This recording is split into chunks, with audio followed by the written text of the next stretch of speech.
Unsure of your dream? Study abroad destination? Clear your doubts. Videsh Consult. Call 9676502888.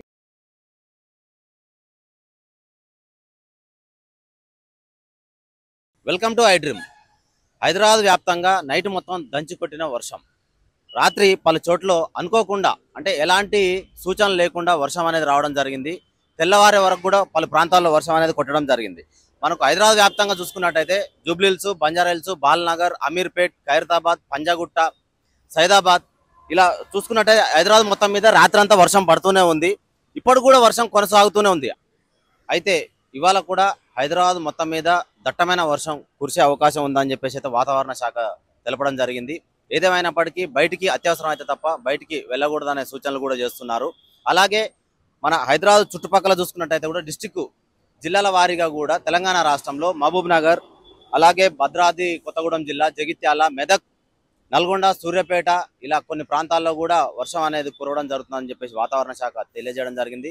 వాహనదారులైనా సరే, పాదచారులైనా సరే, business కోసం బయటికి వెళ్ళే వాళ్ళైనా అత్యవసరం అయితే తప్ప బయటికి వెళ్ళకూడదని చెప్పేసి రెయిన్ అలర్ట్ శాఖ అయితే జారీ చేయడం జరిగింది. మరి కొద్ది గంటల పాటు కూడా ఈ వర్షం అనేది కొనసాగేటట్టు కనబడుతుంది.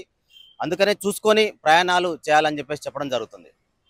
గమనించినట్లయితే మనం ఇక్కడ ఎల్బీనగర్ ప్రాంతంలో ఉన్నాము. ఇక్కడ కారు BMW కారు నీటిలోనే సైలెన్సర్ వరకు మునిగిపోవడం జరిగింది. దానివల్ల ఏంటంటే కారు ఇక్కడ వదిలేయడం జరిగింది అనమాట.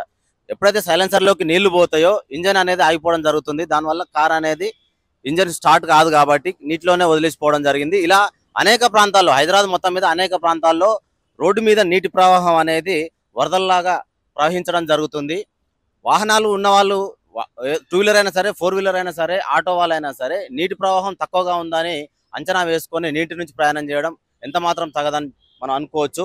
ఎందుకంటే తక్కువగా ఉంది, మనం రెగ్యులర్గా వెళ్ళే రోడ్డే కదా అని చెప్పేసి మనం కామన్గా నేను రోజు ఇదే రూట్లో తిరుగుతుంటా, ఆఫీస్కి వెళ్తుంటా, ఇంటికి వస్తుంటా అని చెప్పేసి మనము ఒక గుడ్డి నమ్మకంతో ప్రయాణం చేయకూడదు. నీటిలో ఇరుక్కుపోతే మాత్రం వేలకు వేలు మనం ఖర్చు చేయాల్సిన అవసరం ఉంటుంది. అలాగే కార్ల విషయం, ఈ BMW కార్ ఒక్కసారి ఆలోచించుకుంటే దీనిది మినిమం సర్వీసే 20-30 వేలు ఉంటుంది, జనరల్ సర్వీస్. అలాంటిది ఇప్పుడు నీటిలో మునిగిపోయింది. ఇప్పుడు ఈ సైలెన్సర్లోకి నీళ్లు పోయి ఇంజన్లోకి వాటర్ వెళ్ళిపోవడం వల్ల ఇది జనరల్గా చూసుకున్నా కూడా ఎంత ఖర్చు అవుతుందో ఒకసారి అంచనా వేయండి. సో దీనివల్ల ఏంటంటే ఈ వర్ష కారణంగా అంటే నిన్నమన్న ఎండలు బాగా కొడుతున్నాయి. ఒక విధంగా చూసుకుంటే ఇది ఊరటనిచ్చే విషయం అనే మనం చెప్పుకోవచ్చు. కానీ ఏదేమైనప్పటికీ నైట్ కంటిన్యూగా తెల్లవారిన దాకా వర్షం కొట్టడం వల్ల వరద ప్రవాహం అనేది రోడ్డు మీద నిలబడింది అనమాట. అంటే ఒక చిన్న కాలువల్లాగా నిలబడిపోయినాయి అనమాట. పెద్ద వెహికల్సే టైర్లు మినిమం ఒక 1 ఫీట్ 2 ఫీట్ వరకు మునుగుతున్నాయి. అంటే చిన్న చిన్న వెహికల్ 2 ఫీట్స్ అంటే ఒకసారి అర్థం చేసుకోవచ్చు మనం. చిన్న ఆటో వెళ్ళినట్టయితే కూడా 2 ఫీట్లు అంటే ఆల్మోస్ట్ గేర్ బాక్స్ వరకు వచ్చే అవకాశం ఉంటుంది. సో వాహనాలు కూడా చెడిపోయే అవకాశం ఉంటుంది.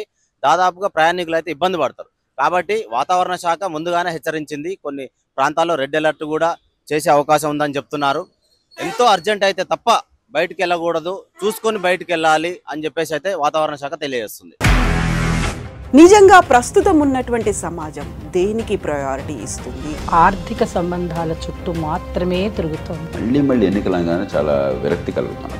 మంచి అనిపిస్తుంది కదా, లేడీస్ కూడా ఛాలెంజింగ్ జాబ్స్ చేసినప్పుడు చాలా బాగుంటది. ట్రాఫిక్ అసిస్టెంట్స్ గా నియమించిన ట్రాన్స్జెండర్స్ అందరితో సాల్యూట్ చేయించుకుంటున్నారు. ఫుడ్ డెలివరీ ఇవ్వటానికి వెళ్ళినటువంటి డెలివరీ బాయ్ అనిల్ పై కళ్ళ ముందు